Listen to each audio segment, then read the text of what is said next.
अस्सलामु अलैकुम वरहमतुल्लाहि वबरकातुहू। दोस्तों, उम्मीद करता हूँ कि आप खैरियत से होंगे। मैं हूँ मोहम्मद मकसूद कासमी और आप देख रहे हैं बागे मदीना यूट्यूब चैनल। दोस्तों, पिछले 2-3 दिन से एक वीडियो सोशल मीडिया के ऊपर खूब वायरल है, जिसको आप लगातार स्क्रीन के ऊपर देख भी रहे हैं कि कुछ लोग एक ट्रेन के अंदर नमाज़ पढ़ते हुए नज़र आ रहे हैं। एक साहब उनको नमाज़ पढ़ा रहे हैं और 2 लोग उनके इक्तिदा में नमाज़ अदा कर रहे हैं, जिसकी वजह से बहुत सारे राहगीरों को परेशानी हो रही है। बहुत सारे लोग वहां पर रुके हुए हैं और फंसे हुए हैं। बीजेपी के एक पुराने विधायक ने, जो पहले कभी विधायक रह चुके हैं, वो कहते हैं कि मैं जब ट्रेन के अंदर चढ़ा तो मैंने देखा कि रास्ता रुका हुआ था, लोग आने जाने से मना कर रहे थे।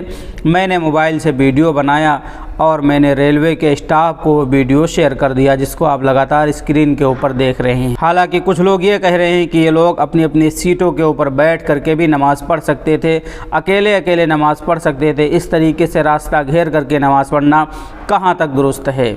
लेकिन दोस्तों, मैं आपको ये बतलाना चाहता हूँ कि आपने इससे पहले भी कई मरतबा देखा है कि कई लोगों ने अकेले ही नमाज़ पढ़ी है, किसी तन्हा जगह में, किसी अकेली जगह में, किसी अलहदा जगह में तन्हा ही नमाज़ अदा करने की कोशिश की है।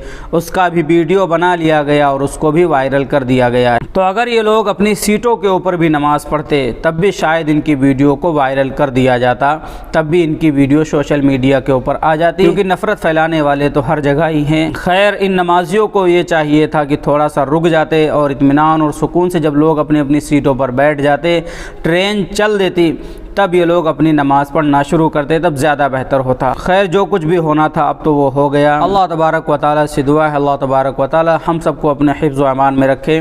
दोस्तों, आपकी इस बारे में क्या राय, हमें कमेंट करके ज़रूर बतलाएँ। अस्सलामु अलैकुम व रहमतुल्लाहि व बरकातुहू।